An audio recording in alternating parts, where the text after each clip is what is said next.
إن الحمد لله نحمده ونستعينه ونستغفره ونستهديه ونعوذ بالله من شرور أنفسنا ومن سيئات أعمالنا. من يهده الله فلا مضل له ومن يضلل فلا هادي له. أشهد أن لا إله إلا الله وحده لا شريك له وأشهد أن محمدا عبده ورسوله صلوات الله وسلامه عليه وعلى آله وصحبه ومن انتهج نهجه إلى يوم الدين. أما بعد فالسلام عليكم ورحمة الله وبركاته. أدوك يفون الله وبا أترى عليكم إكياتي يفون جسال محمد عليكم إكي الله أتي إكياتي كما باو جسنا تمارا ليري أتي أموريري أتامور بابود دوتون تليل ناري تسيدي يجوك بند القيامة كي الله باكي مسايكا واكما علينا كي وكاب صوري جوكو على البركة بإذن الله تعالى أو تسواجو أتبتي أتفي جوكو تيني أوستي أسواجو نينو ìtàn ọ̀kan nínú àwọn ìyá àwọn olùgbàgbọ́ òdodo Aisha radiyallahu ta'ala anha wa ardaha. A ó tẹ̀síwájú láti ibi tí afọ́ni tírà ti ń sọ wípé zawabi'ul munafiqin, ìyẹn fìtínà àwọn munafiqun. Àwọn munafiqun yìí àwọn náà ni àwọn tí wọ́n da aṣọ ẹ̀sìn bóra tó sì jẹ́ sí pé kò sí ìmánì nínú ẹ̀mí wọn, nítorí pé ìsìláàmù ti fi ẹsẹ̀ múlẹ̀ ló fà táwọn náà fi darapọ̀ máwọn mùsùlùmí. wọ́n fi ahọ́n wọn wọ́n fi gba ìsìláàmù ṣùgbọ́n kò sí ìsìláàmù nínú ọkàn wọn. wọ́n ní سيدة عائشة رضي الله تعالى عنها قالت عائشة فرارة انصر نقبا انكتي àwọn munafiqun tí wọ́n ṣe láti fi bà òjíṣẹ́ Ọlọ́run ọba jẹ́ sallallahu alaihi wasallam. gẹ́gẹ́ bí a ṣe sọ ní ọ̀sẹ̀ tó lọ wípé gbogbo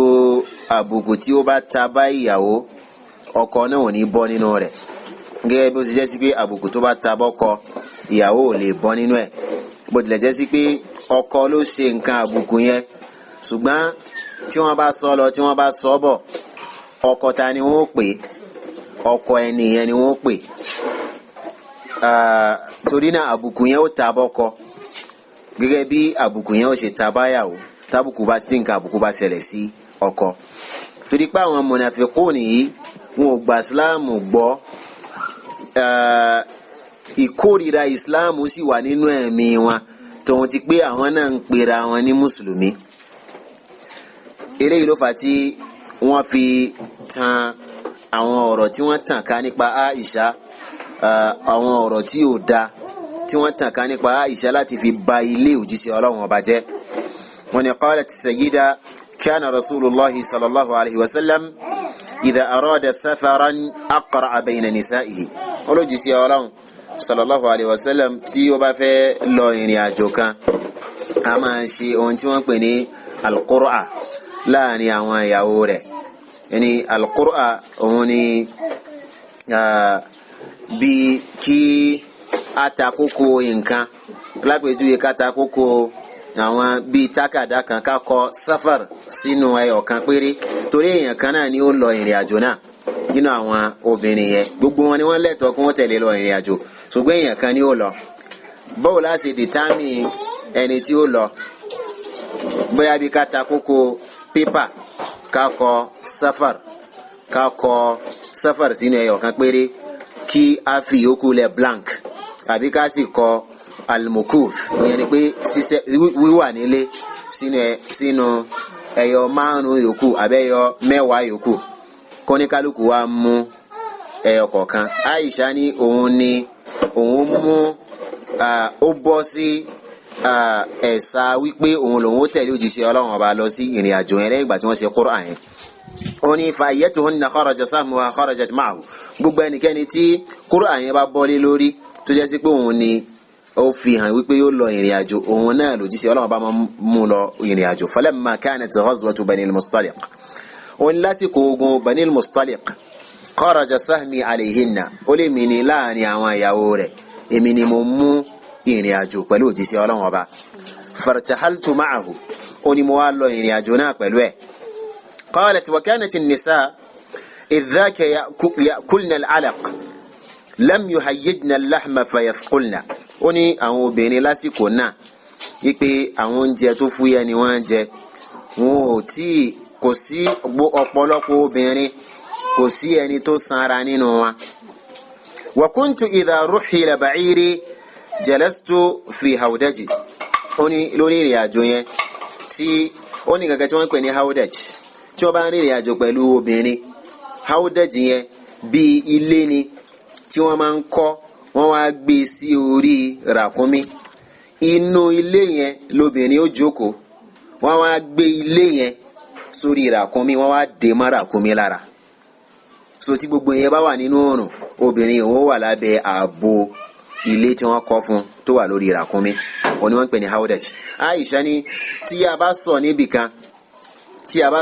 kan èmi a máa jókòó nínú hawdaj yẹn ní tí wọ́n máa ń ma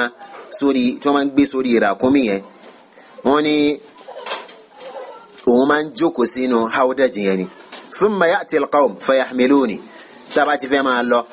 ó ní àwọn èèyàn kan wọ́n wà tó jẹ́ sí pé àwọn ni wọ́n gbé hawdaj yẹn téèyàn tóbìnrin ti jókòó nínú rẹ̀, wọ́n wá gbé sórí ràkúnmí. ya'khudhuna bi asfali al-hawdaj fayarfa'unaha, ó ní wọ́n gbé hawdaj náà láti abẹ́ rẹ̀, wọ́n gbé sókè. thumma yada'unahu ala dhahri al-ba'ir wa yashudduhu bil-hibal wa ba'da idhin yantaliqun, ó ní wọ́n wá gbé sórí ràkúnmí, wọ́n wá dé pẹ̀lú okùn, lẹ́yìn wá gbà náà wọ́n wá tẹ̀síwájú lórí ìrìn àjò wọn. qalat, ó ní falamma faragha rasulullahi sallallahu alayhi wa sallam min safarihi dhaka tawajjaha qafila, ó nígbà tó jíṣẹ́ Ọlọ́run bá parí in tó gbé lọ ìrìn àjò náà, ó sípò padà lẹ́ni tó ń padà bọ̀ wá láti ìrìn àjò rẹ̀. hatta idha kana qariban min al-madina nazala manzilan fabata fihi ba'd al-layl, ó ní títí tí òjíṣẹ́ Ọlọ́run bá fi lórí ìrìn àjò rẹ̀ yẹn ó ti súnmọ́ ìlú Madina,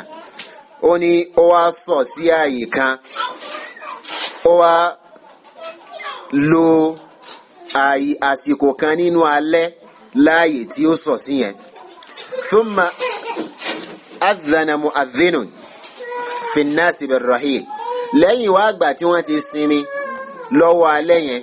ó ní olùpèpè kan ó wá pe àwọn èèyàn wípé kí wọ́n múra láti tẹ̀síwájú nínú ìrìn àjò. ó ní fatahayya'u lidhalika wa kharajtu li ba'di hajati. Aisha ní nígbàtí olùpèpè pe àwọn èèyàn pé ẹnìkan announce fáwọn èèyàn pé ó kọ́ ní kálukú múra o, torí pé ìrìn àjò ní tó jẹ́ sí pé àwọn èèyàn pọ̀ tí wọ́n jọ ń rìn lẹ́ẹ̀kan náà, kó ní kálukú múra, á tẹ̀síwájú nínú ìrìn àjò wa, àwọn èèyàn ní láti múra, ẹni tí yóò di ẹrù rẹ̀, ẹni tí yóò gbé nǹkan ọ̀gùn rẹ̀ dìde àti bẹ́ẹ̀ bẹ́ẹ̀ lọ. Aisha ní èmi wá jáde láti lọ bí abùkátà mi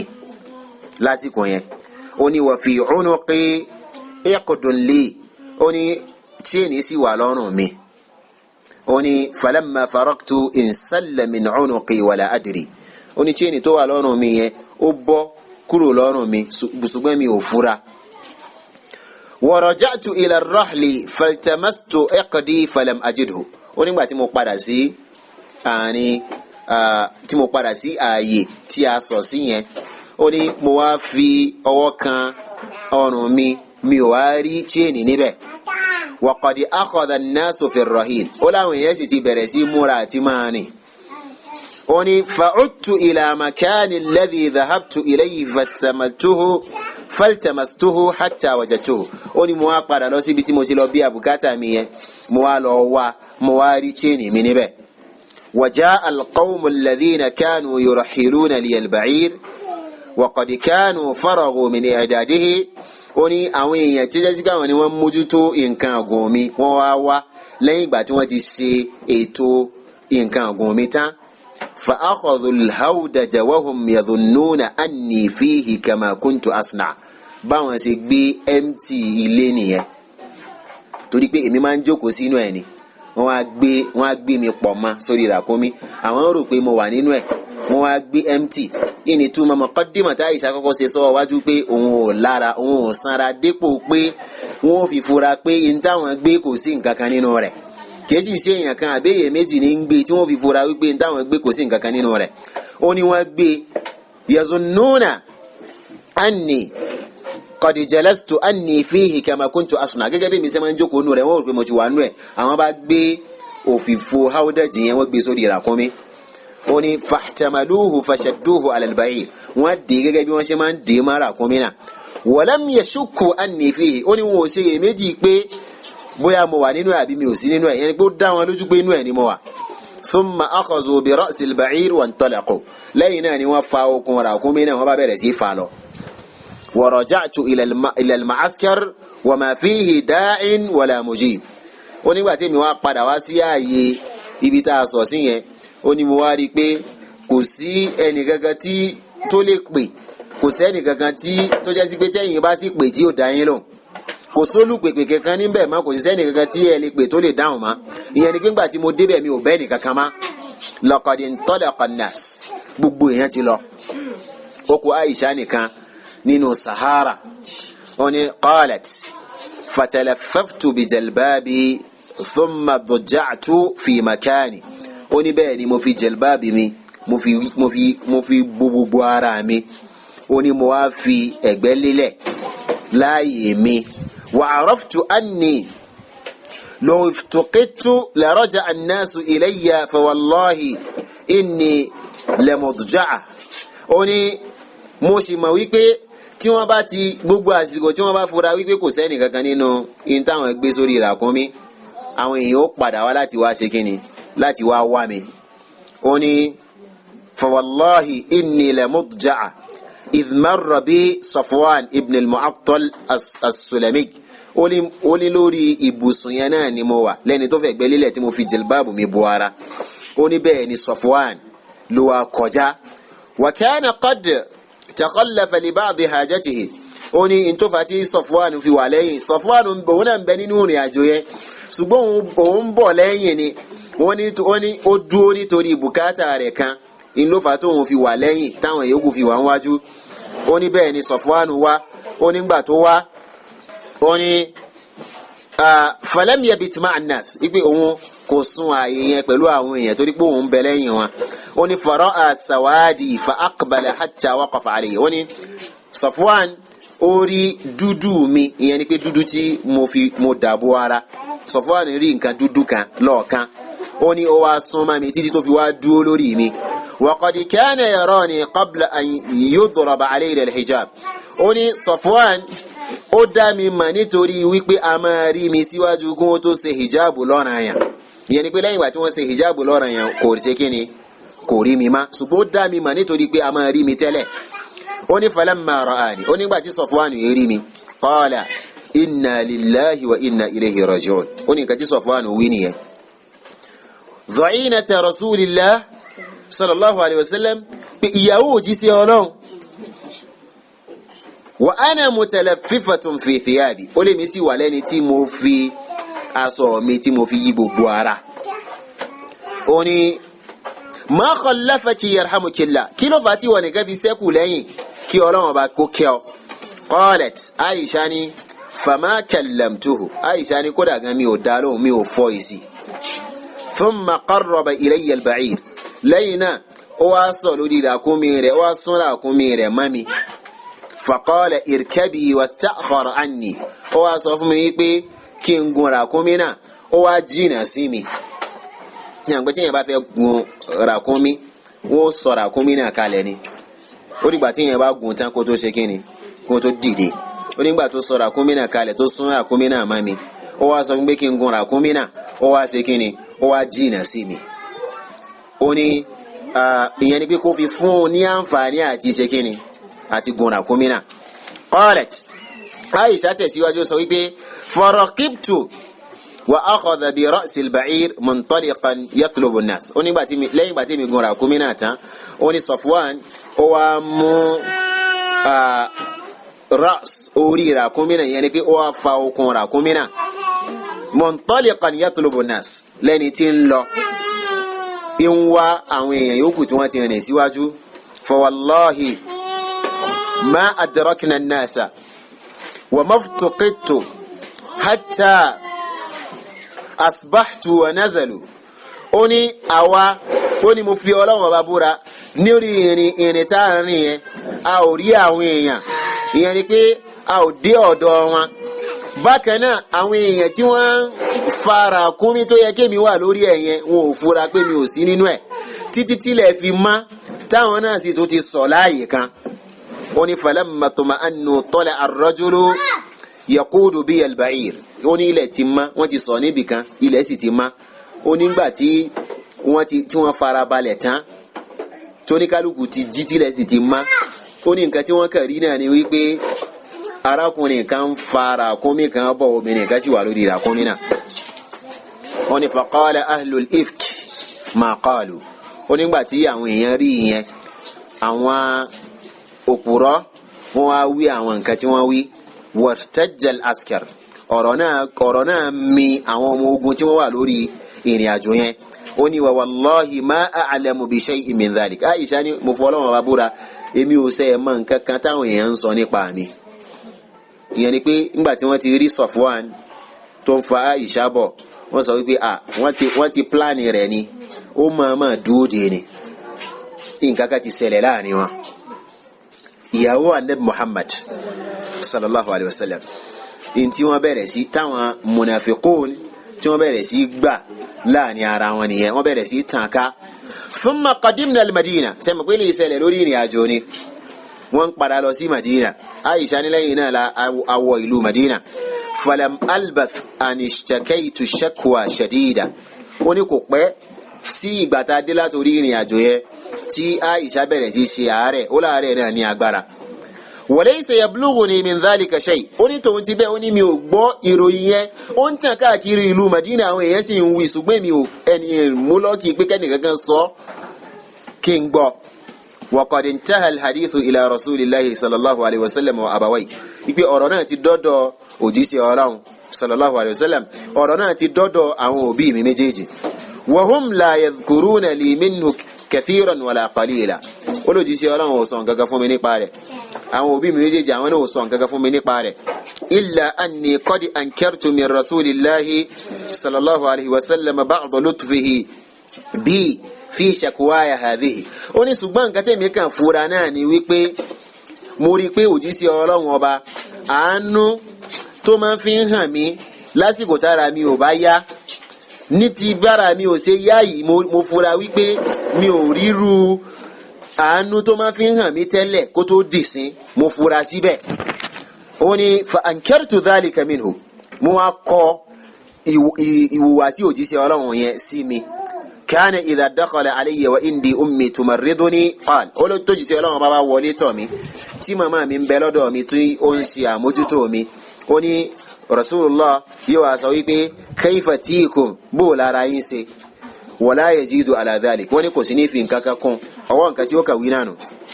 قالت عائشاني حتى وجدت في نفسي غضبت أني تتي إنو في بيمي فقلت يا رسول الله ó ní mo wá sọ fún òjíṣẹ́ Ọlọ́run mo ní èrè òjíṣẹ́ Ọlọ́run hina ra'aytu jafa'ahu li nígbà tí mo rí pé òjíṣẹ́ Ọlọ́run ọba ìrìn àánú àti ìkẹ́ tí mo máa ń rí látọ̀dọ̀ rẹ̀ mi ò rí má mo wá sọ fún pé law adhinta li fantaqaltu ila ummi tí o bá ní fún mi ní yọ̀ǹda kí n máa lọ ọ̀dọ̀ màmá mi qala la alayk òjíṣẹ́ Ọlọ́run ọba ní kò sí láì fi lórí rẹ̀ máa lọ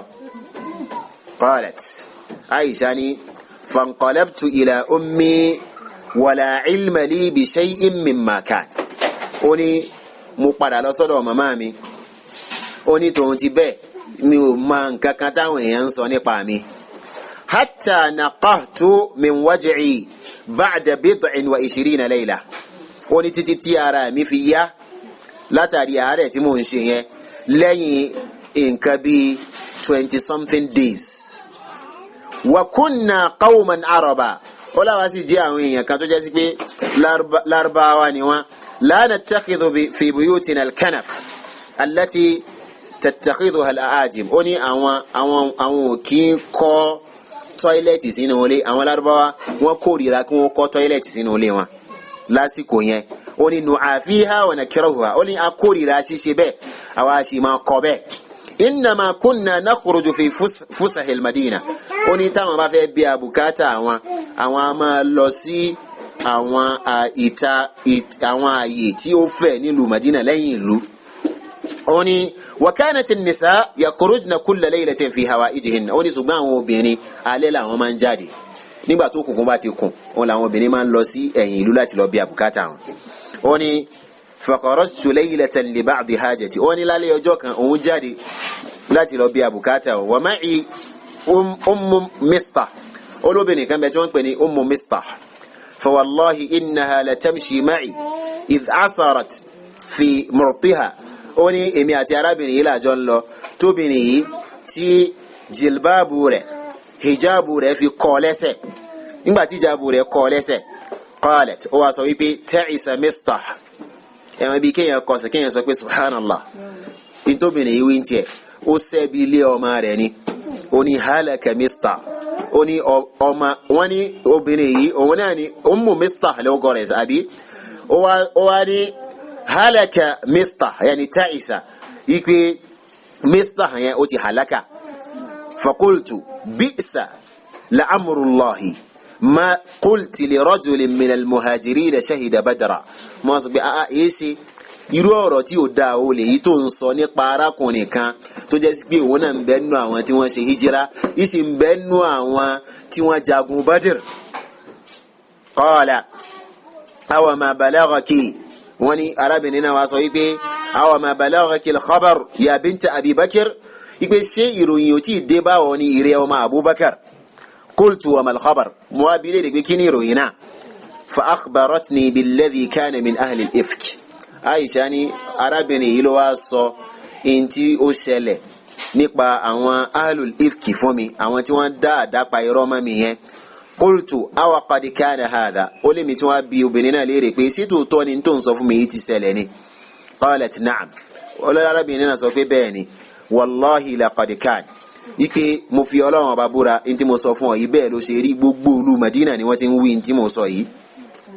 nínú ẹgbàá ọ̀rọ̀ kan arábìnrin yìí wá sọ fún Aisha wípé ntòfà tí mo fi ṣẹ́bi lé ọmọ mi ni wípé ọmọ mi náà ń bẹ nínú àwọn tí wọ́n ń wí ọ̀rọ̀ yìí káàkiri ìlú. qalat Aisha wá sọ wípé fa wallahi ma qadirtu ala an aqdiya hajati ó ní mo fọ́ Ọlọ́run ọba búra èyí tó gbé mi jáde bùkátà mi tí mo fẹ́ lọ bí àyẹn nígbà tí mo gbọ́ ọ̀rọ̀ yìí ó ní mi ò lè gbọ́ bùkátà yẹn mọ́ mo padà ní rajat. فوالله ما زلت أبكي حتى ظننت أن البكاء سيصدع كبدي ó ní wàláhì láti ìgbà tí mo ti gbọ́rọ̀ náà mi ò yé sunkún títí tí mo ṣe fi bẹ̀rẹ̀ sí ronú wípé ẹkún sísun yìí ibi tó lágbára dé yóò ya lífà mi. wa qulti li ummi mo wá sọ fún màmá mi yakfirullahu laki yẹ́rẹ́ màmá mi kọ́lọ̀ wọn bá kó sí àmójúkúrò fún ọ yuhaddithu an-nas bima tahaddathu bihi ولا تذكرين لي من ذلك شيئا أو ينوين كتوان وي أو سيصون ككفو من قارئ ريامي. قالت أي بنية مما روافو يسيبي إريو مامي خففي عنك يعني بي فوية لوري مياراري فوالله مفي الله وبابورا لقلما كانت امرأة حسناء عند رجل يحبها ولها ضرائر إلا أكثرنا wa kathara an-nasu alayha ipe ó kéré nínú obìnrin tí yóò rẹwà gẹ́gẹ́ bí rẹ̀ Aisha ṣe rẹwà yìí tí obìnrin náà wà lọ́dọ̀ ọkùnrin kan tó jẹ́ sí bí ọkùnrin náà nífẹ̀ẹ́ rẹ̀ kóbìnrin náà tún wá ní àwọn orogún illa aktharna àyàfi kó jẹ́ sí pé àwọn orogún rẹ̀ nígbà tí wọ́n ti mọ̀ pé ọkọ àwọn ó nífẹ̀ẹ́ rẹ̀ ju àwọn lọ àyàfi kó jẹ́ sí pé kí wọ́n máa wí oríṣiríṣi nípa rẹ̀ wa kathara an-nasu alayha bákan náà àwọn èèyàn náà ò ní yé sọ̀rọ̀ nípa rẹ̀ torí náà mọ́jẹ̀kẹ́lẹ́ yìí kó dá ọ láàmú. qalat wa qad qama rasulullahi sallallahu alayhi wa sallam fa khatabahum ó ní òjíṣẹ́ Ọlọ́run ọba lágbọ̀n ọ̀dọ́ tiẹ̀ òun ti dìde láàrin àwọn èèyàn ní mọ́sálásí ó ṣe kútùbà fún wọn wala a'lamu bidhalik ó ní ìròyìn yẹn náà kò tún dé bọ́ òun wọ́n ní nígbà tó jíṣẹ́ Ọlọ́run bá ṣe kútúbà yẹn wọ́n ní tó wí ni wípé fahamidallah wa athna alayhi ó dúpẹ́ fọ́lọ́run ó sì yìn Ọlọ́run ọba thumma qala ó wá sọ wípé ayyuhan nas ó wá sọ pé ẹ̀yin èèyàn ma balu rijalin yu'dhunani fi ahli wípé kí ló ṣe àwọn èèyàn kan tí wọ́n ń fi ara ni mí nínú ìyálì mi wa yaquluna alayhim ghayra al-haqq wọ́n sì ń sọ àwọn nǹkan tí kìí ṣe òdodo nípa ìyàwó mi wallahi ma alimtu alayhim illa khayra èmi ò mọ̀ nǹkan kan nípa àwọn ìyàwó tèmi ò àyàfó orí o wa yaquluna dhalika li rajulin wallahi ma alimtu minhu illa khayra bákan náà ẹni tí wọ́n ń dàpọ̀ mọ́ ìyàwó mi ọkùnrin kan ni tó jẹ́ sí kí mo fọ́ Ọlọ́run ọba búra èmi ò mọ̀ nǹkan kan nípa rẹ̀ àyàfó orí o wala yadkhulu baytan min buyuti illa wa huwa ma'i àti bí arákùnrin yẹn ni Safwan ṣe mọ̀ pé Safwan yẹn lásìkò tí gbogbo ọ̀rọ̀ yìí ń káàkiri nílùú Madina ṣe mọ̀ pé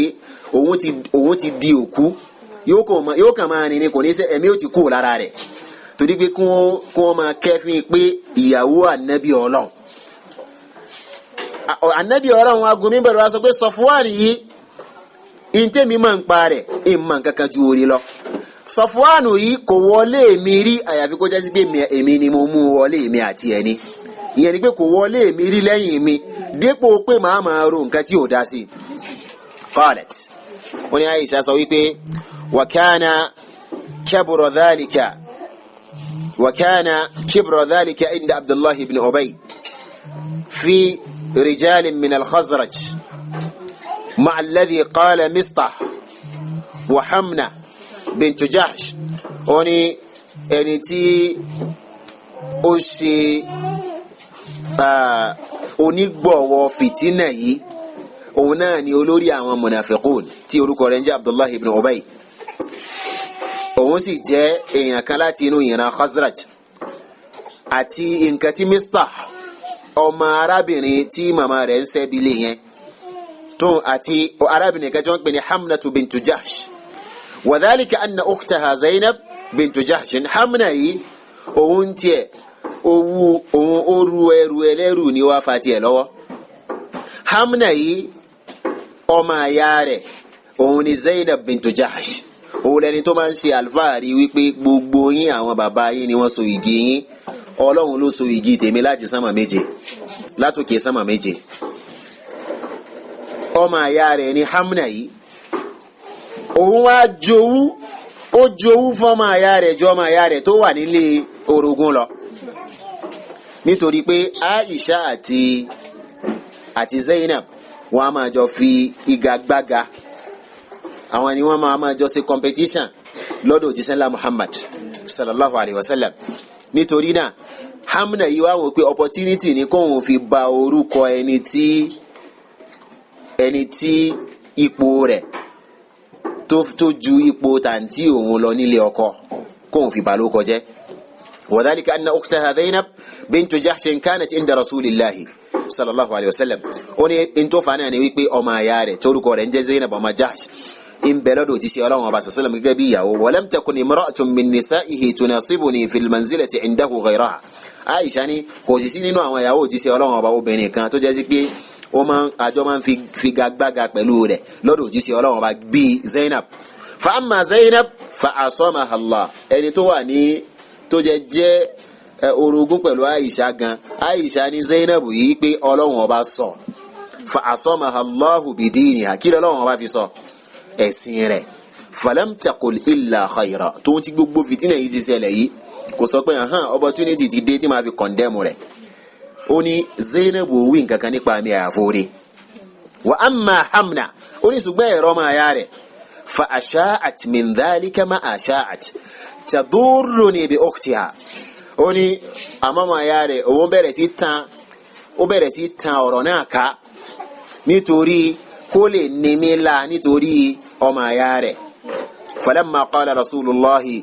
sallallahu alaihi wasallam tilka almaqala ó nígbà tó jíṣẹ́ Ọlọ́run bá dìde ní masalasi tó sọ pé kí ló sí àwọn èèyàn kan tí wọ́n ń fi ara nímí nípa ìyálì mi tí wọ́n ń sọ àwọn nǹkan tí kìí sọ òdodo nípa àwọn ìyàwó mi wọ́n ní qala Usayd ibn Hudayr wọ́n arákùnrin kan tí orúkọ rẹ̀ ń jẹ́ Usayd ó wá sọ wípé ya Rasulallahi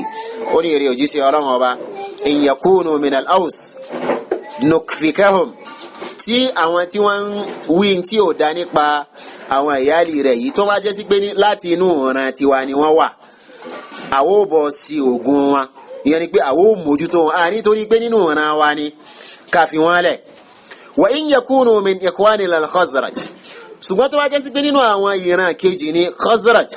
famurna amrak ìwọ́sá ti pa wá láṣẹ nípa wọn ni fa wallahi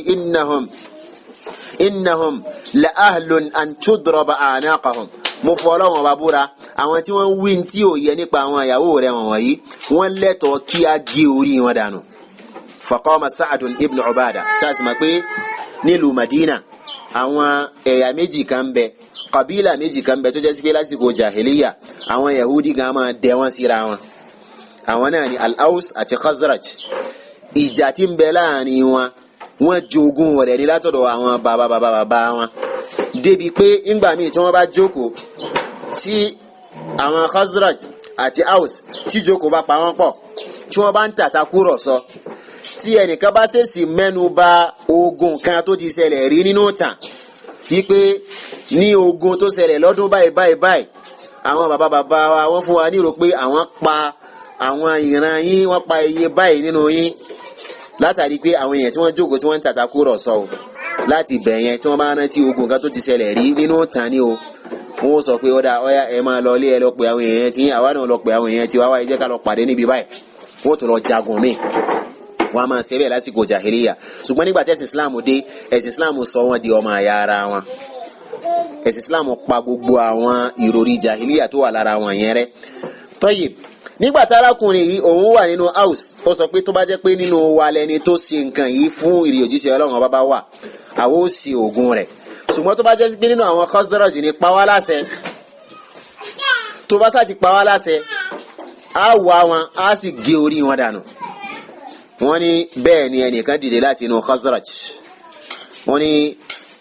Sa'd ibn Ubada wa kana qabla dhalika yura rajulan saliha ó ní Aisha ní síwájú ìṣẹ̀lẹ̀ yìí àwọn èèyàn máa wo Sa'd ibn Ubada gẹ́gẹ́ bí èèyàn dáadáa qala òun bá fọ èsì ó ní kadhabta la amrullah ó ní irọ́ ló pa mọ́ fọlọ́run ọba búra ma tudrabu anaquhum wọn ò ní kò sẹ́ni kankan tí ó pa wọn ipe innaka ma qulta hadhihi al-maqala illa wa qad arafta annahum min al-Khazraj ó ní nǹkan tó fà tó fi wí tó wí náà ni wípé ó ti mọ̀ pé àwọn tí wọ́n ń wí ọ̀rọ̀ yìí nípa ìyàwó òjíṣẹ́ Ọlọ́run kìí ṣe inú ìran tí ni wọ́n wà inú ọ̀ràn wa ni wọ́n wà ìlò fi ń dá mọ̀ràn pé ká pa wọ́n torí náà kò sẹ́ni tó tó bẹ̀ kó pa wọ́n ẹ rí pé fìtínà mi tó ti fẹ́ ṣẹlẹ̀ láàrin yìí àwọn mùsùlùmí wọ́n tó ti fẹ́ máa ṣe kíni wọ́n ti fẹ́ máa síra wọn gbọ́ wọ́n fẹ́ máa kọ ojú ara wọn ó ní walau kanu min qawmika ma qulta hadha tó bá jẹ́ sí pé àwọn tí wọ́n ṣe ìntàn wí tó bá jẹ́ sí pé inú àwọn ìran rẹ̀ ni wọ́n wà ní ó bá ti wí tó wí ó bá ti sọ̀rọ̀ tó sọ yìí faqala Usayd náà tún wá dá lóhùn ó ní kazabta la amrullah pé irọ́ ló pa mọ́ fọ́lọ́run ọba búra walakinnaka munafiqun tujadilu anil munafiqin ṣùgbọ́n ìwọ náà ọ̀kan nínú àwọn munafiki ni ọ́ tó ń gbè lẹ́yìn àwọn munafiki wọ́n ní watasawara an-nasu hatta kada yakunu bayna hadhaini al-hayyaini shar ó ní bẹ́ẹ̀ ni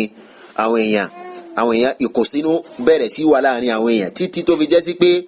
fìtínà gan fẹ́ ṣẹlẹ̀ láàrin àwọn Khazraj àti Aws irú nǹkan tí máa ń ṣẹlẹ̀ láàrin irú aburú tí máa ń ṣẹlẹ̀ láàrin wọn kẹ́sìn Islam tó dé ó fẹ́ ṣẹlẹ̀ lọ́jọ́ náà ó ní wa nazala rasulullahi sallallahu alayhi wa sallam ó ní òjíṣẹ́ Ọlọ́run ọba wa sọ̀kalẹ̀ látòrí mímbàr fadakhala alayya wa da'a Ali ibn Abi Talib olójíṣẹ́ Ọlọ́run ọba wa sọ̀kalẹ̀ látòrí mímbàr ó wá wọlé tọ̀ mí ó wá pe Ali ibn Abi Talib ó pe Usama ibn Zayd fastasharahuma ó wá wá ìmọ̀ràn àwọn méjèèjì fa amma Usama òun fa athna khayra òun yin Aisha ó sì sọ̀rọ̀ dáadáa nípa rẹ̀ pé Aisha ò lè ṣe gbogbo tí wọ́n ń wí torí pé fìtínà náà lágbádé bíi pé Ọlọ́run wa sọ wá yìí kalẹ̀ ẹ rí i pé Aisha ó sì kì lẹ́yìn ìgbà tí wọ́n dé láti orí ìrìn àjò yẹn lọ̀rọ̀ yẹn ti ń tàn káàkiri Aisha sì ṣe àárẹ̀ fún nǹkan bíi 20 something days lẹ́yìn wá gbà náà ní gbogbo àwọn èyí tó ń ṣẹlẹ̀ Ọlọ́run sọ wáhí kalẹ̀ pé ṣé tí wọ́n ń sọ yẹn bẹ́ẹ̀ lórí ṣé tí wọ́n ń sọ tó ṣẹlẹ̀ àbí kò ṣẹlẹ̀ òjíṣẹ́ Ọlọ́run ọba sì ní kò mọ in tó pamọ́ sòjíṣẹ́ Ọlọ́run ọba náà kò mọ òkodoro ọ̀rọ̀ kò mọ òdodo nípa tó ṣẹlẹ̀ yẹn ó pe Ali àti Usama athna khayra ó yin Aisha ó sì sọ̀rọ̀ dáadáa thumma qala ya Rasulallah ahluk wá ní eré òjíṣẹ́ Ọlọ́run ọba ìyáàlì rẹ̀ ìyàwó rẹ̀ wa ma na'lamu minhum illa khayra gbogbo wọn pátá kò sẹ́ni kankan tá a máa burú kankan nípa rẹ̀ wa hadha al-kadhib wal-batil ọ̀rọ̀ tí wọ́n ń sọ yìí irọ́ ni aburú sí ni wa amma Ali ṣùgbọ́n Ali radiyallahu anhu wọ́n sọ wípé faqala ya Rasulallah ó ní rẹ̀ ìránṣẹ́ Ọlọ́run inna an-nisaa lakathir dájúdájú àwọn obìnrin wọn pọ̀ gidi gan wa innaka laqadirun ala an tastakhlif dájúdájú ìwọ sì ní agbára láti ṣe kíni láti pààrọ̀ obìnrin wasalil jariyata fa innaha tasduquk torí náà bí aljariya léèrè yẹn ni pé ọmọ ọ̀dọ̀ bí léèrè tó bá bí léèrè yóò sọ òdodo fún ọ fada'a rasulullahi sallallahu alayhi wa sallam Barira yas'aluha wọ́n ní òjíṣẹ́ Ọlọ́run ọba sallallahu alayhi wa sallam wá pé Barira ó ń bi léèrè wa qama ilayha aliyun fadarabaha darban shadidan Ali lásìkò tí wọ́n bi Barira léèrè yẹn òun ó dìde ó na Barira ní nínà tó lágbára gidi gan nítorí kó lè sòdodo wa huwa yaqulu asdiq ya rasulallah sòdodo fòjíṣẹ́ Ọlọ́run sallallahu alayhi wa sallam fataqulu wallahi ma a'lamu illa khayra Barira sì ń sọ wípé wallahi èmi ò mọ̀ kankan yà fóore nípa Aisha wa ma kuntu u'ibu ala Aisha ipe èmi mi ò ní nǹkan kan àléébù kankan tí mo lè sọ nípa Aisha illa anni kuntu a'jinu ajini àyàfi wípé èmi mọ̀ wípé èmi a máa lọ nǹkan lílọ tèmi fa amuruha an tahfadhahu máa fi sọ Aisha gbé kó máa bá mi sọ fatanamu anhu fata'ti shatu fata'kulahu Aisha yóò wá sùn lọ nídìí rẹ̀ àwọn ẹran wọn wá jẹ ẹyin tí mo fi sọ Aisha ipe mi ṣùgbọ́n mi ò mọ aburú kankan tó ní láti ṣe pẹ̀lú táwọn èèyàn ń sọ yìí nípa Aisha radiyallahu ta'ala anha ó ní qalat thumma dakhala alayya rasulullah sallallahu alayhi wa sallam wa indi abawaya ó ní lẹ́yìn wá gbà náà òjíṣẹ́ Ọlọ́run bá wọlé tọ̀ mí àwọn òbí mi méjèèjì ń bẹ lọ́dọ̀ mi wa indi imra'atun min al-ansar bákan náà arábìnrin kan láti inú àwọn arábìnrin ìlú Madina àwọn ansar wọn náà ń bẹ lọ́dọ̀ mi wa ana abki wa hiya tabki Aisha ní èmi ń sunkún arábìnrin yẹn òun náà ń sunkún fajalasa fahamidallah wa athna alayhi olójíṣẹ́ Ọlọ́run bá jókòó ó yin Ọlọ́run ó dúpẹ́ fọ́lọ́run thumma qala ó wá sọ wípé ya Aisha ó ní rẹ̀ Aisha innahu qad kana ma balaghaki min qawli an-nas fattaqillah ó ní dájúdájú rẹ̀ Aisha into ti gbọ́ nínú ọ̀rọ̀ táwọn èèyàn ń sọ yìí ìrẹ̀ Aisha mo fẹ́ kó páyọ̀ Ọlọ́run ọba nípa rẹ̀ wa in kunti qad qarafti su'an mimma yaqulu an-nas tó bá jẹ́ sí pé dájúdájú ìwọ ti wùwà ìdá kan nínú nǹkan táwọn èèyàn ń sọ yìí fatubi ila Allahi túbà lọ sọ́dọ̀ Ọlọ́run o fa inna Allaha yaqbalu at-tawbata 'an ibadi torí pé dájúdájú òun Ọlọ́run ọba a máa gba títúbà látọ̀dọ̀ àwọn ẹrú rẹ̀ ìyẹn ni pé kí ẹ lè mọ̀ wípé òjíṣẹ́ Ọlọ́run ọba gan kò dá lójú kò mọ in tí ń ṣẹlẹ̀ ní ìsìn ṣe nasiha fún Aisha pé tó wá jẹ́ sí pé táwọn èèyàn wí o bá mọ̀ pé wọ́n náà ń ṣe túbà wọ́n ní qalat fa wallahi in huwa illa an qala li dhalika hatta qallasa dam'i Aisha ni mo fi Ọlọ́run ọba búra ó ní gbàrà tí mo gbọ́ gbólóhùn yìí lẹ́nu òjíṣẹ́ Ọlọ́run ọba torí pé ìtumọ̀ rẹ̀ ni pé bíi pé òun náà fẹ́ máa bíi pé mò ń fìlì pé òun náà fẹ́ máa gba táwọn èèyàn ń sọ gbọ́nù ó ní wàláhì bí mo ṣe gbọ́ tí òjíṣẹ́ Ọlọ́run ọba wí ọ̀rọ̀ yìí bẹ́ẹ̀ ni omi ẹkún dá lójú mi fama ahassu minhu shay'a ó ní mi ò rí kómi ẹkún sàn lójú mi mọ́ wantadhartu abawaya an yujiba anni falam yatakallama ó ní mo wá ń retí kí làwọn òbí mi méjèèjì ó sọ mo retí káwọn òbí mi bá mi dá òjíṣẹ́ Ọlọ́run ọba lóhùn kí wọ́n bá mi dá ọkọ mi lóhùn ṣùgbọ́n wọn ò sọ̀rọ̀ qalat Aisha wá sọ wípé waymullahi la ana kuntu ahqaru fi nafsi wa asgharu sha'nan min an yunzila Allahu fiyya Qur'an Aisha ni mo fi Ọlọ́run ọba búra ó ní nígbà náà ó lè mi mo yẹpẹrẹ ara mi tayọ kí n máa ronú pé Ọlọ́run ó sọ Kùránì kalẹ̀ nípa mi ìyẹn ni pé ta ni mi ò tó ẹni tí Ọlọ́run lè sọ Kùránì kalẹ̀ nípa rẹ̀ ó ní ṣùgbọ́n lakinni kuntu arju an yara an-nabiyyu sallallahu alayhi wa sallama fi nawmihi shay'an yukdhibu Allahu bihi anni ó ní ṣùgbọ́n nǹkan tí èmi ń retí nígbà yẹn ni pé mo ní retí pé kó jíṣẹ́ Ọlọ́run ọba lálàá ṣe mọ̀ pé àwọn òjíṣẹ́ Ọlọ́run ọba tí wọ́n bá rí lójú àlá wahyi ni látọ̀dọ̀ Ọlọ́run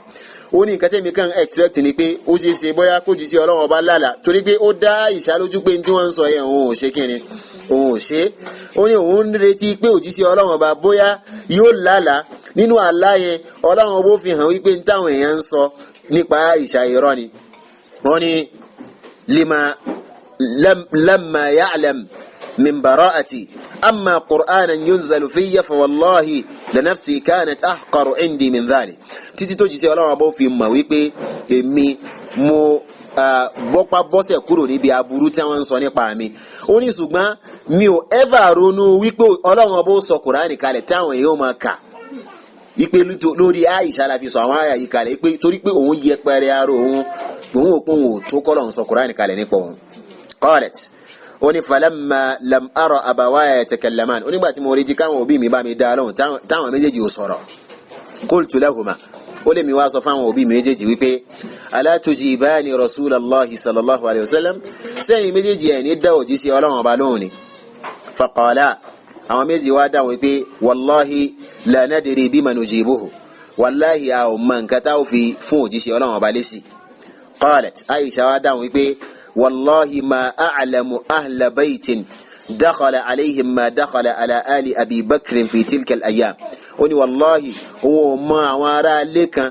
tí irú fìtínà tó wọlé tọ̀ ilé Abubakar tí irú fìtínà náà wọlé tọ̀ wọn lásìkò yẹn níbi tí fìtínà náà lágbára dé. ثم قالت عائشة فلما استعجم علي استعبرت فبكيت ó ní nígbà táwọn méjèèjì dákẹ́ tí wọn ò sọ̀rọ̀ ó ní mo fẹ́ sọ̀rọ̀ bẹ́ẹ̀ ni mo bẹ̀rẹ̀ sí sunkún ثم قلت lẹ́yìn náà mo wá sọ wípé والله لا أتوب إلى الله مما ذكرت أبدا ó ní mo wá sọ fún òjíṣẹ́ Ọlọ́run pé mo fi Ọlọ́run ọba búra èmi ò ní túbá lọ sọ́dọ̀ Ọlọ́run ọba nípa nǹkan tí ó sọ yẹn torí pé èèyàn máa ń túbà lọ sọ́dọ̀ Ọlọ́run ọba nípa ẹ̀ṣẹ̀ tí èèyàn bá ṣe gíní ẹ̀ṣẹ̀ tí èèyàn bá wù ní pé èmi ò ní túbà lọ sọ́dọ̀ Ọlọ́run ọba láíláí nípa nǹkan tó sọ yẹn wallahi inni la a'lamu la in ana ankartu ma yaquluna la tusaddiqunani ó ní òun wá sọ fún gbogbo wọn wípé mo fi Ọlọ́run ọba búra èmi mà wípé tí mo bá sọ wípé táwọn èèyàn ń wí nípa mi yẹn irọ́ ni ẹ̀yin ẹ̀ ní gbà mí gbọ́ torí pé ìgbà tẹ́ ti dé stage pé ẹ̀ ń sọ pé kí n túbà yẹn tí n bá sọ fún yín pé gan yìí ń ṣe gan ẹ̀ ní ṣe kí ni ẹ̀ ní gbà mí gbọ́. qultu thumma iltamastu isma Yaqub fama adhkuruhu ó ní òun wá fẹ́ rántí orúkọ anabi Ọlọ́run Yaqub olóhùn wá rántí orúkọ náà lásìkò yẹn fa qultu olóhùn wá sọ wípé aqulu ma qala Abu Yusuf ó lè mi ó sọ èsì tí máa fọ̀ fún yín tí máa fọ̀ fún òde òjíṣẹ́ Ọlọ́run ọba òun náà ni ntí bàbá nẹ́bí Ọlọ́run Yusuf tó fọ̀ wípé fasabrun jamil wípé ó da sùúrù tó da ìyẹn ni pé màá ṣe sùúrù dógóńgó wallahu almusta'anu ala ma tasifun Ọlọ́run ọba òun sì ni ọba tí a wá ìrànlọ́wọ́ rẹ̀ lórí àwọn nǹkan tẹ́yìn ń wí níta ìṣàfihàn èsì nìyẹn ó ní fa wallahi ما برح رسول الله صلى الله عليه وسلم من مجلسه حتى تغشاه من الله ما كان يتغشى ó ní mo fi Ọlọ́run ọba búra òjíṣẹ́ Ọlọ́run ọba ò tí dìde kúrò níbi tó jókòó sí títí tí nǹkan tó máa ń bò látọ̀dọ̀ Ọlọ́run ọba tó fi bò ìyẹn ni pé wahyi fẹ́ sọ̀kalẹ̀ nù fasujjiya bithawbihi wa wudi'at wisadatun tahta ra'sihi ó ní wọ́n fi aṣọ rẹ̀ bò wọ́n á gbé wisada pílò kan sí abẹ́ orí rẹ̀ torí pé ọ̀rọ̀ Ọlọ́run ọba ọ̀rọ̀ tó wúwo ni wọ́n ní Àìṣà nínú ẹgbàá ọ̀rọ̀ kan wọ́n ní tí Kùránì bá ń sọ̀kalẹ̀ ní àsìkò òtútù tó lágbára olùjíṣẹ́ Ọlọ́run ọba yóò sì máa oògùn ó sì máa sàn lára òjíṣẹ́ Ọlọ́run sallallahu alayhi wa sallam lásìkò tí wahyi bá ń sọ̀kalẹ̀ fún ó ní fa amma ana hina ra'aytu min dhalika ma ra'aytu Àìṣà nígbà tí mo ti rí tí wọ́n pé òjíṣẹ́ Ọlọ́run ọba sọ nínú hadith kan wípé wahyi ó sọ̀kalẹ̀ fún òun rí lásìkò tóun wà ní abẹ́ ààbò kan náà pẹ̀lú obìnrin kan àyàfi lábẹ́ ààbò kan náà pẹ̀lú Àìṣà so Àìṣà ma ìṣesí òjíṣẹ́ Ọlọ́run bá nígbà tí wahyi bá ń ṣe kíni tí bá ń sọ̀kalẹ̀ fún ó nígbà tóun rí ìṣesí rẹ̀ yẹn fa wallahi ma fazi'tu wa ma balayt ó ní àyà mi ò já kódà yín dààmú yín ṣe bí pé mo rí gan wa qad araftu anni bari'atun wa anna allaha ghayru zalimi wípé èmi sì mọ̀ dájúdájú wípé in tí wọ́n ń sọ yẹn kì í ṣe tèmi ni mo sì mọ̀ pé Ọlọ́run ọba kì í sọ bá àbòsí ni wa amma abawaya ó ní ṣùgbọ́n ẹ ò rí torí pé wọ́n ti rí pé wà yìí fẹ́ sọ̀kalẹ̀ gbogbo wọn ó ní àwọn òbí mi méjèèjì fawalladhi nafsu Aisha biyadihi ó ní mo fi Ọlọ́run ọba tí ẹ̀mí mi ń bẹ lọ́wọ́ rẹ̀ mo fi búra ma suriya an rasulillahi sallallahu alayhi wa sallama hatta zanantu فوالذي نفس عائشة بيده ما سري عن رسول الله صلى الله عليه وسلم حتى ظننت لتخرجن أنفسهما فرقا أن يأتي من الله تحقيق ما قال الناس ó láwọn òbí mi méjèèjì ó ní mo fọ Ọlọ́run ọba búra ó ní òjíṣẹ́ Ọlọ́run ọba wáhí yẹn ò tí ì dé fún tán ìyẹn ni pé wọn ò tí ì gbé ìṣesí rẹ̀ yẹn kúrò fún títí tèmi fi ń ronú wípé àwọn òbí mi méjèèjì torí ìbẹ̀rù kó má lọ jẹ́ sí pé wáhí tí ń sọ̀kalẹ̀ yẹn Ọlọ́run ó sọ fún òjíṣẹ́ Ọlọ́run ọba pé yín tí wọ́n ń sọ ń pa Àìṣà nítòótọ́ ó ṣe ìbẹ̀rù yẹn ló wà lára Abubakar àti mama Àìṣà ìbẹ̀rù pé kó má jẹ́ sí pé Kùránì tó fẹ́ sọ̀kalẹ̀ yẹn yóò sọ pé Àìṣà sí tí wọ́n wí nípa rẹ̀ thumma suriya ar rasulillahi sallallahu alayhi wa sallam fajalas ó ní lẹ́yìn ìgbà tí ìṣesí yẹn kú lára òjíṣẹ́ Ọlọ́run ọba ó jókòó wa innahu layanhadiru min wajhihi mithlu al-jumani fi yawmin shatin ó ní oògùn ìsì ń dà ní agbárí rẹ̀ lórí rẹ̀ tí oògùn náà ń sàn gidi gan gẹ́gẹ́ bí ìgbà tí èèyàn bá wà nínú àsìkò ooru faja'ala yamsahu al-araqa min wajhi olójúsí Ọlọ́run bá wá ń nu oògùn ó sàn fọ́ nu oògùn kúrò lójú rẹ̀ ó wá sọ wípé wa yaqul ó wá ń sọ wípé lásìkò tó ń kó oògùn yẹn kúrò lójú ó wá ń sọ wípé abashiri ya Aisha ìrẹ́ Aisha gba ìró dùnú qad anzala Allahu azza wa jalla bara'atak dájúdájú Ọlọ́run ọba ti sọ àfọ̀mọ́ rẹ̀ kalẹ̀ láti sámà faqultu Aisha ni mo wá sọ wípé alhamdulillah mo dúpẹ́ fún Ọlọ́run ọba thumma kharaja ila an-nas yakhtubuhum òjíṣẹ́ Ọlọ́run ọba wá jáde lọ sọ́dọ̀ àwọn èèyàn ó ń ṣe kútùbà fún wọn wa tala alayhimul ayat ó wá ka àwọn ayat Ọlọ́run ọba sọ kalẹ̀ tí yóò fi fọ Aisha mọ́ nínú suratul nur yẹn innal ladhina ja'u bil ifki usbatun minkum dájúdájú àwọn tí wọ́n dápa irọ́ mọ́yàwó òjíṣẹ́ Ọlọ́run ọba àwọn apá kan ní nínú yín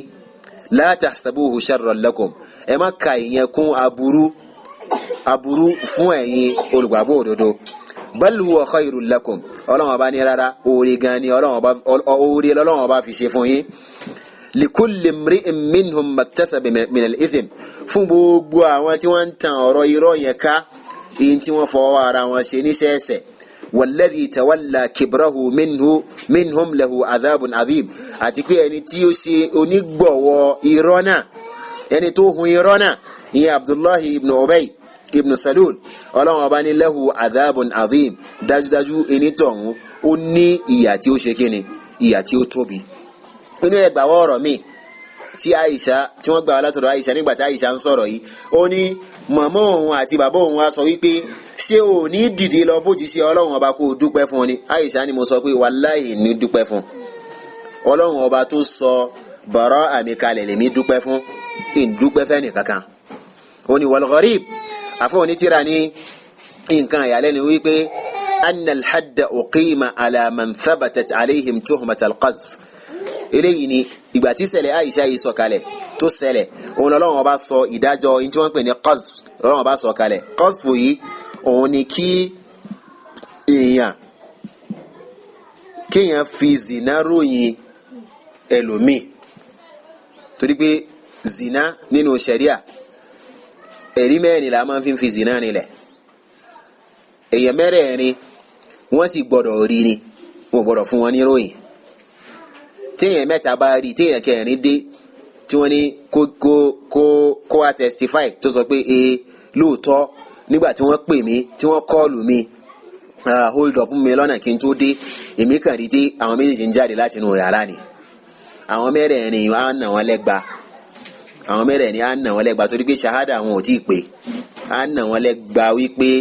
wọ́n àlẹ́jì zina sáwọn tí wọ́n ò ṣe zina. tọ́yì wọ́n á ṣe haddi nígbà tí ìdájọ́ yìí sọ̀kalẹ̀ gbogbo àwọn tí wọ́n ń káàkiri tí wọ́n ń sọ̀rọ̀ yìí nípa Safwan àti Aisha òjíṣẹ́ Ọlọ́run bá nà wọ́n ní ẹgba qazf. amma Abdullahi ibn Ubay mudabbiru alhamlata wa jurthumatuha alkhafiyya ṣùgbọ́n ẹ ò rí olórí mọ̀náfìkì gangan ẹni tó hun irọ́ yìí gangan fúnra rẹ̀ òun kò sínú àwọn tí wọ́n ṣe haddi yìí fún nítorí wípé fa innahu kana ahdharu min an yaqa'a tahta ta'ilati al-uquba torí pé ó gbọ́n ó mọ irú ọ̀nà tó gbà nígbà tó hun irọ́ náà tán tó sọ síta ó rìkúrútù àwọn tí wọ́n ń bá tan irọ́ náà ká ni wọn ò gbọ́ láti ẹnu tiẹ̀. ó ní qad awqa'a ghayrahu thumma aflata bi nafsihi òun ló ṣokùnfà káwọn yìí jẹ ìyà tí wọ́n jẹ yẹn ó ṣokùnfà kí wọ́n jẹ ìyà tí wọ́n jẹ ṣùgbọ́n òun ṣe kíni òun mórí bọ́ ṣùgbọ́n nínú Qur'an Ọlọ́run ọba sọ wípé ẹni tí walladhi tawalla kibrahu minhum lahu adhabun azim ẹni tó jẹ́ sí pé òun ni ẹni tó ṣe alágbàtẹrù ọ̀rọ̀ náà Ọlọ́run ọba ní tó bá dijọ́ gbẹ̀ndàl kìyàmà ó ní ìyà tí ó tóbi ìyà rẹ̀ sì ń dóde tó bá dijọ́ gbẹ̀ndàl kìyàmà. Abdullahi ibn Ubay ibn Salul nítorí pé wọ́n ní kó jíṣẹ́ Ọlọ́run ọba tó ṣe hijira láti Makka lọ sí Madina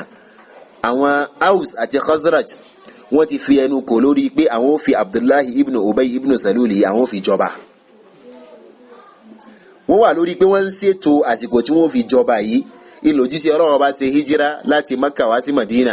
nígbà tó jíṣẹ́ Ọlọ́run bá ṣe hijira láti Makka sí Madina attention àwọn èèyàn ó kú lórí ọ̀rọ̀ pé nìkan ó jọba torí òjíṣẹ́ Ọlọ́run bá ti dé sáàrin yẹn ọ̀rọ̀ bó láti gba ìsìláàmù bó láti ṣẹ̀sìn ìlú mímú lọ́rọ̀ àwọn èèyàn láti ìgbà yẹn lẹ Abdullahi yìí ló ti ní ìkórìíra òjíṣẹ́ ńlá Muhammad sallallahu alayhi wa sallam òun òpó òjíṣẹ́ Ọlọ́run bá ló ṣokùnfà tó òun fi rí ipò jíjọba lé àwọn èèyàn yẹn lórí torí náà láti gbà yẹn ló ti ní ìkórìíra òjíṣẹ́ Ọlọ́run ó wá kílèmù pé òun náà gba Islam ṣùgbọ́n kò sí Islam nínú kíni nínú ẹ̀mí rẹ̀ láti gbà yẹn kò yéé ṣe ọlọ́kan òjọ̀ kan àwọn ìwà burú lábẹ́lẹ̀ láti fi ba òjíṣẹ́ Ọlọ́run ọba jẹ́ nínú àwọn èyí tó ṣe tó lágbára òun lè tó ṣe láti fi ba ìyàwó òjíṣẹ́ Ọlọ́run ọba sallallahu ta'ala alayhi wa sallam torí pé Abubakar radiyallahu ta'ala anhu òun lẹni àkọ́kọ́ nínú àwọn sàbí òjíṣẹ́ ńlá Muhammad sallam ọ̀rọ̀ náà tó bá jẹ́ sí pé tí o bá sí wáhàyí ni aburú tí kò bá sí okùnfà kò bá lágbára yóò tabójì sí Ọlọ́run yóò tabá Abubakar tó bá sì tabójì sí Ọlọ́run Abubakar ní bí igbákejì bí amúgbálẹ́gbẹ̀ẹ́ rẹ̀ tó ti tabá Abubakar Islam ṣe kíni Islam wónù tágẹ́ẹ̀tì wọn nù Islam yẹn náà ni wọn ò fẹ́ rí so eléyìí sì ni sunna àwọn munafiqun látọjọ́ tó ti pẹ́ wọ́n wà nínú yín ẹjọ́ máa ṣèpàdé pẹ̀lú wọn ẹjọ́ máa jíròrò pẹ̀lú wọn ẹwà mọ̀nà wọn nígbà bóòlẹ̀ tí ó ṣe ní lọ síwájú ṣùgbọ́n àwọn ò máa ṣe kíni wọ́n máa ṣe ìjàmbá fẹ́sìn ní abẹ́lẹ̀ eléyìí wà tó yẹ pé tó bá dijọ́ gbẹ̀dẹ̀ alqiyama ẹ ó máa rá àwọn èèyàn kan tí a mọ̀ pé síbí lágbájá yìí àjọ máa ń kírun síbájọ́ máa ń lọ bí báyìí mùsùlùmí ni kí ló tó fi wá wà nù náà kódà gan Ọlọ́run bá sọ pé innal munafiqina fi darkil asfali minan nar àwọn munafiqun àwọn gan ni wọ́n wà ní ìpẹ̀tẹ́lẹ̀ náà jahannama torí pé aburú tiwọn ó lágbára ju títa ni lọ ti kèfèrí lọ kèfèrí a mọ̀ pé kèfèrí ni tí kèfèrí bá fi ọ̀tá hàn wá ṣé afẹ́ kó mú alọ́rẹ̀ ní tẹ́lẹ̀ náà torí pé kèfèrí ni ẹ̀sìn wọ̀nyí ṣe kan náà ṣùgbọ́n munafiki àmà torí pé nǹkan tó pamọ́ ni inú ọkàn lọ́wọ́ àwọn ikọ̀ sójú yẹn pé munafiki ni àyàfi ká fi ìwà rẹ̀ mọ́ lásìkò jíṣẹ́ ńlá Muhammad sallam Ọlọ́run ọba ṣe wáhàyí àwọn munafiki yóò ṣe fòjíṣẹ́ Ọlọ́run ọba ó sọ orúkọ gbogbo wọn ó sọ fòjíṣẹ́ Ọlọ́run ọba ó sọ orúkọ gbogbo wọn fòjíṣẹ́ Ọlọ́run ọba then lásìkò yẹn tẹ́nìkan bá wùwà tó jọ ti munafiki tí Umaru bá sọ pé orí òjíṣẹ́ Ọlọ́run ọba jẹ́ ká bẹ́ orí eléyìí munafiki ni òjíṣẹ́ Ọlọ́run ọba máa ṣe tẹ́síkíyà fún wọn pé fẹ́lómi nínú wọn wípé eléyìí ó nífẹ̀ẹ́ Ọlọ́run ó sì nífẹ̀ẹ́ òjíṣẹ́ Ọlọ́run nígbà tó jíṣẹ́ Ọlọ́run ọba wá sípò padà Umaru wá sọ fáwọn yẹn pé tọ̀ láti ìsìn lọ ẹnìkan gbogbo ẹni tó bá wùwà munafiki jẹ́ pé ní gbangba interpretation tá a fún in tó ṣe iṣẹ́ munafiki ni in tá a fi bá a lò pọ̀ pẹ̀lú rẹ̀ gẹ́gẹ́ bí munafiki ni a ní gba ọ̀rọ̀ pé ó nífẹ̀ẹ́ òjíṣẹ́ Ọlọ́run ó nífẹ̀ẹ́ Ọlọ́run ó nífẹ̀ẹ́ òjíṣẹ́ Ọlọ́run torí pé òjíṣẹ́ Ọlọ́run ọba kò sí láàrin wa mọ́ tí ó fún ní ṣahada pé ó nífẹ̀ẹ́ Ọlọ́run ó sì nífẹ̀ẹ́ òjíṣẹ́ Ọlọ́run kò sí wàhálì kankan mọ́ tí wọ́n fi clear ẹnì kankan mọ́ kò sí clearance kankan tẹ́nì kankan gbà láti ibi kankan mọ́ so àwọn ò gba wàhálì in tá a máa fi ṣiṣẹ́ náà ní kíni zohir in tó bá hàn sí wa ní gbangba eléyìí ni àwọn munafiqun wọ́n rò pé àwọn fẹ́ fi bà Aisha jẹ́ ni ṣùgbọ́n àdánwò ló jẹ́ fún Aisha àdánwò yẹn Ọlọ́run bá wá fi gbé ipò Aisha ga ṣùgbọ́n di àsìkò tá à ń sọ̀rọ̀ yìí àwọn Shia sẹ́yìn pọ́lọ́wọ́n bá sọ Kùránì kalẹ̀ ó sọ àwọn àyà Kùránì kalẹ̀ tó fi ṣe àfọ̀mọ́ Aisha di sí àwọn Shia ní táwọn munafiqun ọjọ́ wọn àná tí wọ́n fi ń ròyìn Aisha àwọn Shia dòní wọn ò yé fi ròyìn Aisha ìbẹ́nu àwọn kata àwọn Shia tí wọ́n máa fi ń ròyìn Aisha radiyallahu ta'ala anha kílẹ̀sẹ̀ tí Aisha ṣẹ̀ àwọn Shia ẹ̀ṣẹ̀ tó ṣẹ̀ wọ́n náà ni pé bàbá rẹ̀ l'Abubakar Abubakar yìí àti Umar àwọn Shia tí wọ́n bá kírun tí wọ́n ṣẹ́bi lé Abubakar àti Umar inú wọn tí kún ẹ̀sìn kan tó nù tí wọ́n bá kírun tí wọ́n bá ṣẹ́bi lé Abubakar àti Umar ẹ̀sìn wọn tí ṣe kíni ẹ̀sìn wọn tí kún torí pé Abubakar àti Umar lọ́dọ̀ àwọn Shia ọmọ náà ni wọ́n àwọn tọ́lọ́ wọn bá sọ wípé radiyallahu anhum wa radu an wípé Ọlọ́run bá ti yọ́nú sí wọn àwọn náà sì yọ́nú sọ́lọ́ ṣùgbọ́n lọ́dọ̀ Shia ọmọ náà ni wọ́n torí pé Shia kò gba Qur'ani gbọ́ eléyìí ló jẹ́ sí pé àwọn olùmọ̀ wọn ò kà wọ́n kún mùsùlùmí gbogbo ẹni tí kì í bá ṣe Shia lọ́dọ̀ Shia dúkìá rẹ̀ àwọn ìyàwó rẹ̀ àwọn obìnrin rẹ̀ halali ní lọ́dọ̀ Shia nígbà tí wọ́n bá ti lágbára gbogbo ẹni tí ìbá ti ṣe ẹlẹ́sìn Shia ni wọ́n kàn ń wò wọ́n níwò pé ẹ jẹ́ ká gbára ti ọwọ́ wa gbogbo yín á pa àwọn ọkọ yín á sì kó yín lẹ́rú àkídà àwọn Shia nìyẹn kọ́ lọ́wọ́ bá kó sọ wa inshallah tabaraka wa ta'ala tí Ọlọ́run bá sọ wájú ọ̀sẹ̀ tí ó ń bọ̀ lọ a ó bẹ̀rẹ̀ láti ilmuha radiyallahu anha ima Aisha radiyallahu ta'ala anha wa ardaha wallahu ta'ala a'lam na'am tí ìbéèrè bá wà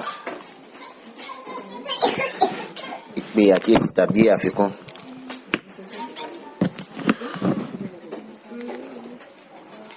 tí kò bá sí ìbéèrè kankan inshallah a fi ìjókòó náà ti báyìí tí Ọlọ́run bá sọ àjò ọ̀sẹ̀ tí ó ń bọ̀ lọ a ó máa tẹ̀síwájú gbogbo ohun tí a wí tó ṣe déédéé èròǹgbà Ọlọ́run àti sunna da Muhammad sallallahu alaihi wasallam kí Ọlọ́run bá kí ó san wá lẹ́san wíwí àti gbígbọ́ èyí tó kù díẹ̀ ká tó kọ́nà bá kí ó ṣe àmójúkúrò fún gbogbo wa hadha subhanaka allahumma bihamdik ashhadu an la ilaha illa anta astaghfiruka wa atubu ilaik wassalamu alaikum wa rahmatullahi wa barakatuh